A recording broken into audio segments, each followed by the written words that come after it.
Hey guys, welcome back to the channel. Today we're going to take a look at the new wireless mouse from Xtrfy, the M4 Wireless. The most interesting thing about the Xtrfy M4 Wireless is its size and its shape. It is a lot different than most typical ergonomic mice on the market. It does feel very good in the hand, in my personal opinion, and I think it lends itself better than most ergonomic shapes and sizes for fingertip users or claw users. As you can see, it kind of rounds out a lot more aggressively on the side of the mouse, and once you get to its peak height, kind of towards the middle of the mouse, it then slopes down more drastic than most typical ergonomic mice towards mouse 1 and mouse 2. So overall, it remains a lot flatter than most mice, which is why I think it lends itself a little bit better for those grip styles. You can see that for most typical ergonomic mice, like the Pulsar X-Lite, the SteelSeries Prime, the Fantech XD5, the mouse starts towards the base, gradually gets higher, and kind of gets to its peak under mouse 1 and mouse 2, and then just slightly slopes down.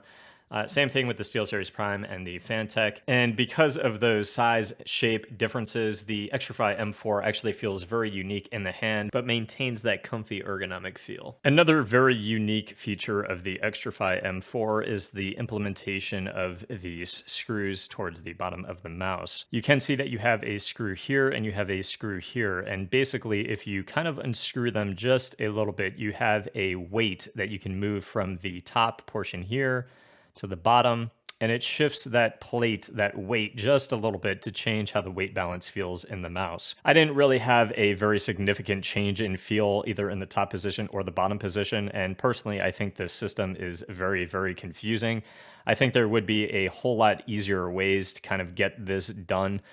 Maybe just making the bottom shell removable and then having a weight in different positions that you could insert into the mouse, or kind of how Logitech does it, where you can add a weight and then remove a weight. I think this is probably confusing for a whole lot of people, and I just don't think it really got the job done for me for what they intended to do. And I much would have rather have seen that weight just removed from the mouse to shed some of that weight, since the mouse is 71 grams default. And you do have 3 screw holes, 1, 2, and 3. And if you unscrew these, you actually can take the bottom top shell. So this here, you can actually remove that and replace it with another one that they do give you in the box. I do like the fact that you can change this top portion of the shell and that you can make it feel a little bit more palmy. I think a lot of people are going to like that prefer palm grip, so I do think that is a nice feature, even though for large hands it doesn't feel too different. But as far as the build quality of the mouse 1 and mouse 2 both feel really good. The KL 8.0 implementation here is awesome. Very tactile, very clicky, very crisp. So I don't have many complaints with mouse 1 and mouse 2 other than the plastic feeling a little bit thin and quite a bit of pre-travel, especially towards the front of the mouse 1 and mouse 2. The scroll wheel feels awesome. Scrolling up and down, it's almost like a dampened experience. It feels really nice, and mouse 3 is very tactile. As far as mouse 4 and mouse 5, there is a whole lot of pre-travel on mouse 4 and mouse 5, but they are very tactile, very crispy, and I like that they are protruded and almost feel like a Final Mouse type format, and they feel very big and very good and tactile, crispy in game. As far as side flex with pushing the mouse in, I don't really have any build quality issues to speak of. There is a little bit of flex when pushing on this top shell portion, but nothing to be concerned about. I don't have any flex pushing the mouse from the bottom. And as far as all of the buttons on the bottom of the mouse, the functionality is fantastic, and the mouse skates actually feel good out of the box. I don't think that you necessarily need to change these off the bat. And the only other thing or concern I would probably bring up is the fact that these screws, there's just so many screws on the bottom of the mouse, and there's holes all over the bottom of the mouse.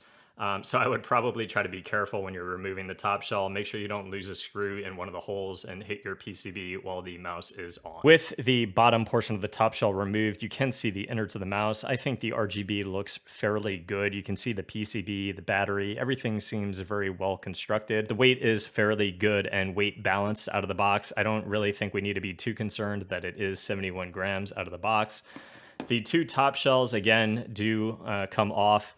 And they're not drastically different from one another, but you can see that one of the shells kind of rounds up a little bit faster and a little bit more aggressive than the other. I do think that the Xtrfy M4 is different enough from other ergonomic mice on the market to kind of catch your interest if you have not tried it already. Again, the shape is very different for the reasons we discussed earlier, and I think it does feel very good in game as a result, and I will throw up some clips here while we talk about what I most enjoy about the mouse. I do think that the weight balance out of the box is very good. I think the weight is fine where it is at 71 grams. I do wish it was a little bit lighter, but it does not feel bad by any stretch of the imagination. The tactile response of Mouse 1 and Mouse 2, those Kale 8.0s feel absolutely phenomenal, very, very crisp, very light, and very, very tactile. As far as the shape of the mouse, again, you are able to have a more aggressive grip with the mouse compared to a more typical ergonomic shape like the Pulsar X Lite, the Death Adder, or the SteelSeries Prime. As a result, the mouse does feel a lot more maneuverable in the hand when you are trying to have those inner hand maneuverable moments in game with micro adjustments or things of that nature